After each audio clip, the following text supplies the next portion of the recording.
Hey everyone, welcome to this explainer. Okay, today we are attempting something absolutely wild. We're going to use modern quantum physics as a literal Rosetta Stone to decode the ancient and honestly often misunderstood concepts of traditional Chinese medicine.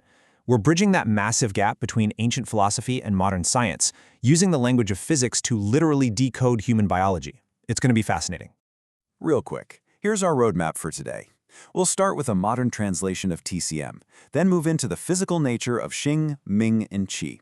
After that, we'll look at how frequency shapes individuality, check out the clinical truth of energy medicine, and finally, draw a hard line between actual science and pseudoscience. All right, let's jump right into Section 1, Modern Translation of TCM. To really understand TCM, we have to realize its founders observed some profoundly real biological phenomena. They just didn't have modern scientific vocabulary like epigenetics or quantum superposition to describe it, so they used philosophy. But as Isaac Newton put it, all matter is the basic movement of elementary particles under the action of basic forces. Before we get caught up talking about vital energy or life force, we've got to remember that at the end of the day, everything is driven by microscopic physical mechanisms. So, the whole goal of this explainer is actually pretty simple. We want to translate those esoteric, ancient, mystical terms directly into precise, verifiable scientific concepts. No magic, no mysticism, just a highly structured biological framework that, frankly, we finally have the scientific tools to properly describe. Okay, moving right along to Section 2, the physical nature of Xing, Ming, and Qi. What's really interesting here is how seamlessly we can map ancient philosophy directly onto Newtonian and quantum physics. But to do that, we have to zoom way into the absolute micro level of human biology. I mean, imagine looking past your organs, past your cells, right down to the fundamental particles that actually make up your physical being. At this level, classic physics tells us that particles aren't just dead matter. They are carriers of energy, completely shaped by fundamental forces. We're talking gravity, electromagnetism, strong and weak interactions. These are the forces driving literally every single motion and vibration inside your body right now. And here is the massive breakthrough translation. Xing, which is often translated as our inherent nature, is simply the structural blueprint and arrangement of these microscopic particles. Meanwhile, Qi, the famous life energy everyone talks about, is really just the dynamic trajectory of those particles in motion. It's the flow of energy driven by literal physics, not magic. And in this Ming, which refers to our lifespan and physical fate, think of this as the biological trajectory of entropy. The second law of thermodynamics tells us that aging, decay, and disorder are inevitable. But here's the cool part. We can actively combat this decay by introducing what's called negative entropy through disciplined diet, training, and environmental control. Every time you crush a workout or eat a nutritious meal, you're literally fighting entropy and actively changing your physical fate. Now, scaling up from basic physics, we start hitting the deeper philosophical implications of these energy states. Ancient texts observed that Xing and Ming are basically two sides of the same coin, which is wild because it beautifully mirrors a concept we are very familiar with in modern physics today. Enter quantum mechanics. Quantum biology gives us the absolute perfect framework to explain how infinite potential solidifies into a single biological reality. Before a system is observed or interacts with its environment, it exists in a state of multiple, infinite possibilities.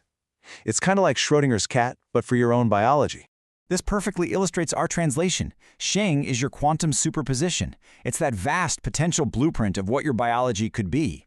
Ming, on the other hand, is the collapsed wave function. It's the singular, irreversible reality that your life actually takes on, once that potential starts interacting with your environment, your daily habits, and the passage of time. Let's roll into Section 3, Frequency Shapes Individuality. Let's see how all this builds into the physical traits and personalities that make you, well, you. If we all share the same basic human anatomy, why are we all so incredibly different? The source material uses a phenomenal analogy here. Think of human anatomy as a shared piano. We all have the exact same keys, but your specific frequency is the unique way those keys are struck. The structure is our shared blueprint, but the frequency, that creates your individual, completely unique melody of metabolism, physical appearance, and personality. So, those ancient 5 elements personality types, they aren't magic at all. They're just early categorizations of these distinct neurological frequencies. For example, A fire personality simply exhibits a rapid, high-frequency neurological rhythm. That leads to quick reactions and outward energy. An earth type has a stable, moderate, low-frequency rhythm, which makes them super grounded. A water type is a deep, internal, low-frequency.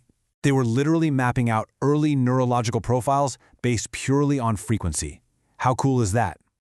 Moving right along to Section 4, the clinical truth of energy medicine. All right, to make this actually actionable, we have to bridge the gap between these abstract quantum blueprints and tangible clinical practice. How do we intentionally modify this blueprint?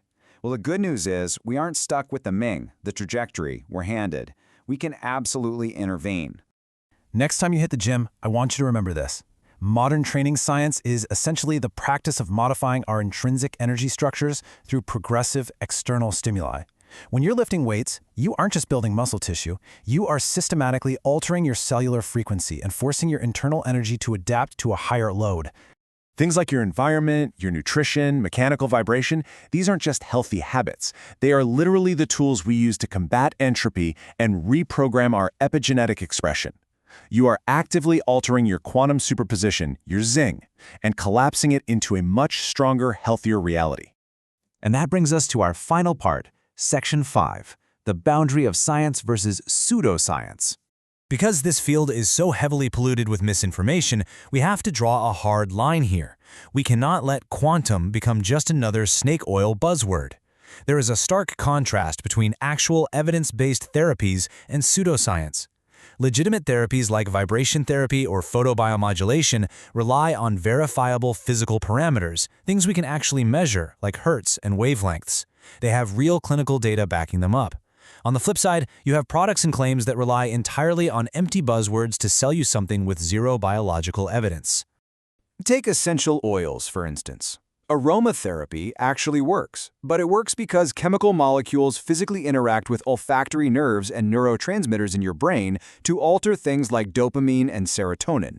It works through measurable, real-world chemistry. It does not work because a lavender plant emits some magical healing frequency that automatically fixes your aura.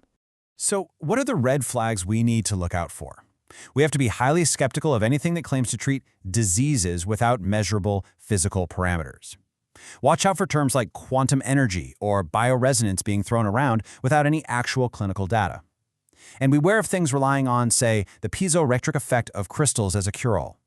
Yes, quartz crystals have a real physical property called the piezoelectric effect, but that doesn't mean holding a rock is going to cure a metabolic disease. Don't let scientific jargon fool you when the data is completely absent. Which leaves us with a pretty massive question to ponder. Are we truly seeking to understand the why behind ancient wisdom, or are we just repackaging old mysteries and fancy new quantum buzzwords? Ultimately, true understanding means rigorously uncovering the actual mechanisms behind these phenomena. We have the tools today to finally understand the why of these ancient practices. So let's empower ourselves with facts rather than blind faith. Thanks so much for joining me on this explainer, and I really hope this gave you a totally new, completely fascinating lens to view human biology through.